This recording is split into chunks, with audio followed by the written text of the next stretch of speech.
welcome to my channel. If you are new, I'm Jules and I post a variety of content on here. My first video was a makeup tutorial and this video is going to be a little bit different.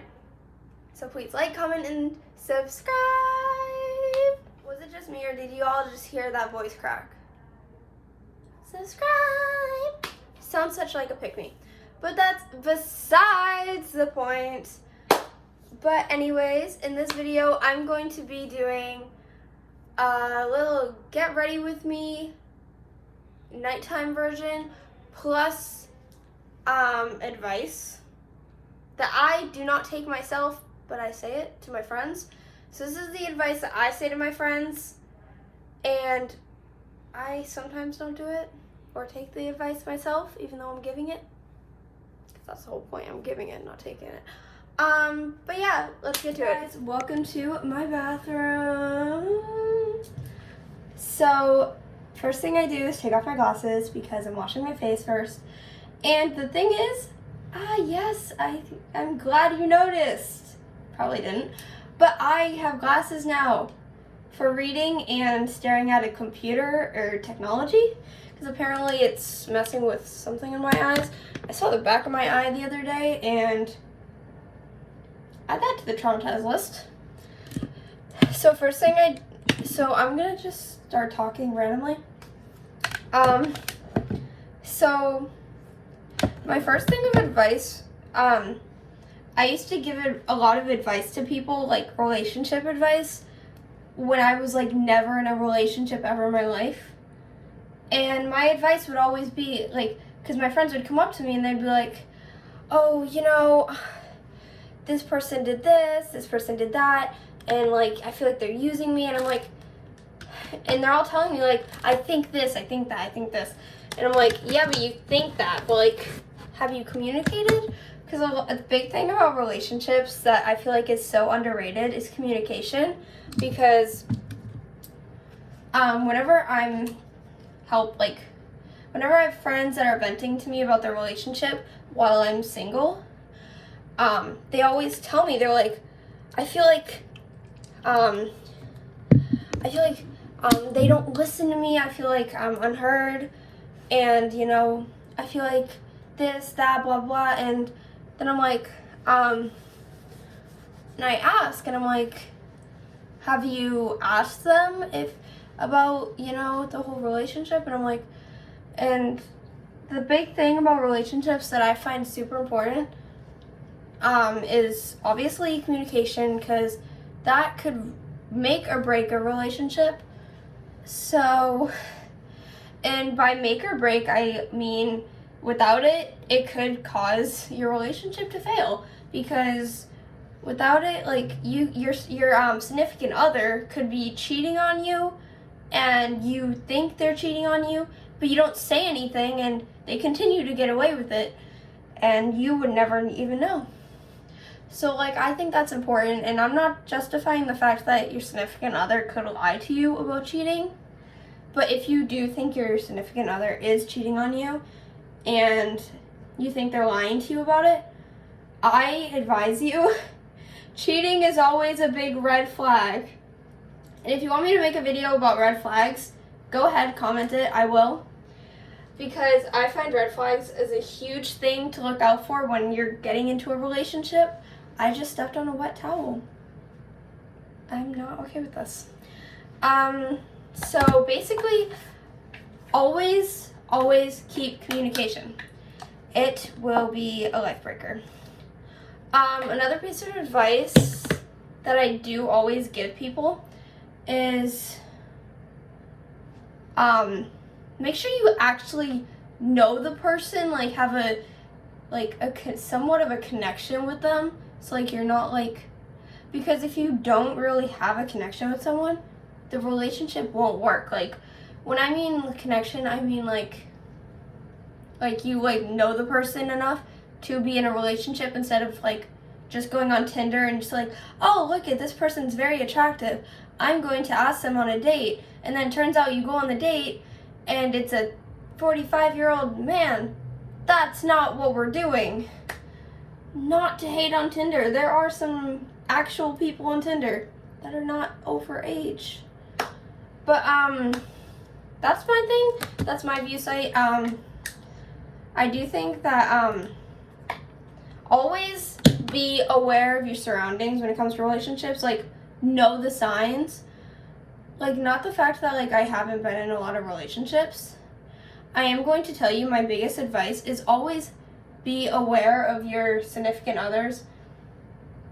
Like, when I mean, like, be aware, like, I mean be aware of them. Like, always, like, be aware on who you're getting with, so you're not getting with someone that you know is not good for you. Because I have a few friends who gotten themselves in a relationship, like, they like the person, but this person's toxic for them, and I'm completely telling my friends, I'm like, you know this person's bad for you, right? And my friends will be like, oh yeah, I know that, but, you know, I think they'll change, and then months go by. Do they change? No, they don't change. So I find that, like, as a big red flag. If you know the person's not changing, but you have hope, it's good you have hope, but if the person's not willing to change for you or change for themselves in general, like, not saying that you should change for someone, I'm saying if they're being physically toxic to you and you are, like, willing to help force them to change, it's not going to make them change. And you would want them to willingly change instead of being forcefully changed, because you know if they're willingly changing, they know and can admit to what they did wrong. And I find that to be a very important thing to do, because you don't want someone to feel like, oh, I'm going to change because you told me to, because then they didn't really learn what they did wrong. And you want them to know what they did wrong so they can learn from that and take it as a lesson. And what the hell? Camera collapsed. So where was I? So basically, I was talking about something. So yeah, be aware in a relationship if you're getting with someone toxic, because don't mess with toxic people. If you know they're toxic and you know they're not going to change for you or themselves, then walk away. And as difficult as that advice might be, it is always going to help you. And another piece of advice that I give people is, if you're in a relationship and you feel and find yourself in a position where you're not ready, but you don't want to tell the person that you're not ready for a relationship because you mentally can't, like, you know, be in a relationship, it's okay. It's okay if you're not mentally ready to be in a relationship, because there's plenty of people who would ask me, they were like, how do I get mentally ready for a relationship? And I'm like, don't ask me, but I'm just going to say what my advice is. My advice would be to help yourself. And a thing that a lot of people don't do nowadays is put themselves over others. It sounds selfish in its own meaning, but it's true. Like, you can't be always worrying about others, which is sometimes a hard thing for me myself. Sometimes I can't help but, you know, think about, I can't help myself. I have to help others, because if I help myself, I'm selfish. And sometimes you can't think that way, and it's a struggle thinking like that, because I used to go through it really badly. I still go through it daily, where I feel like I'm not, like, if I help myself, I should be helping others, and blah, blah, blah. But the thing is, if you need the help and you are showing the signs you need help, you need help. And you need to, if you know you really deserve better, then you deserve better. Like, I myself have, like, been in scenarios where, like, I know I'm with a toxic friend who has treated me terribly, but I think by being their friend, I'm helping them and I'm helping myself, while being in a toxic friendship was hurting me, and I was just thinking about them, thinking that if I'm helping them, I'm helping me. But I wasn't. So I left the friendship, I broke it off, and after that I felt a lot better about myself. I didn't feel as clingy to regret of breaking that friendship. I didn't feel regret of breaking that friendship at all. I actually felt better for myself. And that's always a good sign. It's always a good sign to know that, like, you're feeling better about yourself and you're not constantly worrying about what other people think about you. And I know, as someone who struggles with that constant thought, the constant reminder in your head on thinking, because I go every day where I'm thinking all the negatives in my life, all the things that could go wrong in a day, and everything bad about myself. I think about that. Like 99% of the day, I'm thinking about that. That 1% is when I'm sleeping. And sometimes when I'm sleeping, I wake up randomly after falling off a cliff. And then I go back to that stage, and I'm like, there's some days that are better than others. There's some days where I'm not stuck in my head all day. And if you are one of those people who are always constantly stuck in your own mind, creating more and more negativity, know you have someone like me who goes through that every day, and I can help you with some strategies that help me. And I am very bad at interaction with people, which means I'm not good with talking with people, making friends, etc. I'm more introverted, which means I do terrible with people. I'm not good with going out with people or anything.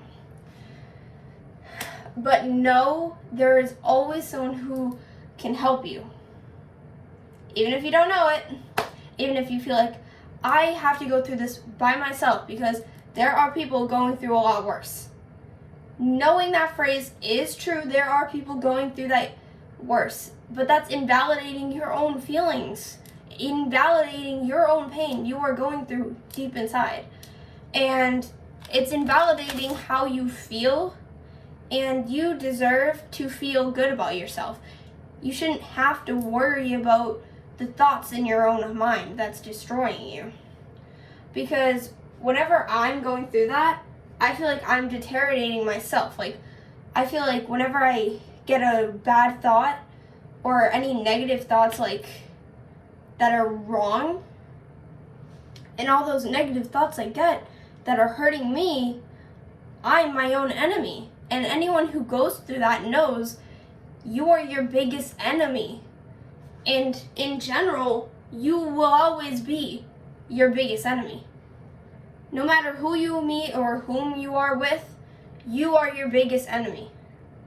You could easily defeat yourself like this, because no one knows all your weaknesses. No one knows all your strengths. Only you do. Only your mind knows that. Which is leading me to my next point, which is how to help yourself with this. I found something that really helps me, and it saved my life. Even if it helps just for like a few minutes getting myself out of my own head, it just helps. I take CBD, and if you don't know what CBD is, it is a herb that, I think it's a herb. I'm not really good at words. CBD is something that helps calm your nerves, and helps you with stress, anxiety, and it just gets you out of your own head. I usually take it at night so I can get through sleep without waking up or getting terrible thoughts. So I do that, and if I'm looking down at my phone, it's because someone's texting me. I'm sorry about that. But, so that does help. That's number 1 of what to do to help. Number 2 on what can help. For me, this has helped me a lot, which is a diffuser in my room at night. And what I use different scents for the diffuser, and I look up what scents help for anxiety and what help for sleep, and I have both of them, and I do have a few more. Getting a diffuser can help. I found it very helpful. And also another thing that does help is reaching out to people, because with anxiety itself, you are, like, it can be the most lonely thing in your life, because you're not in a battle with a physical person that's not yourself. You're in a emotional battle with yourself, which is a lot more difficult to deal with, because your own being knows your own weakness and strengths, where it can defeat you easier. Because someone who doesn't know you as well won't know all your weaknesses, so it takes longer, which makes anxiety a big thing. And I do want to leave on a last note, which is super important. If you ever feel like you really need someone to talk to or to vent to, my Instagram is open. I check my requests frequently. Jules LaChance 24. I had to check my phone for that one. It's right there.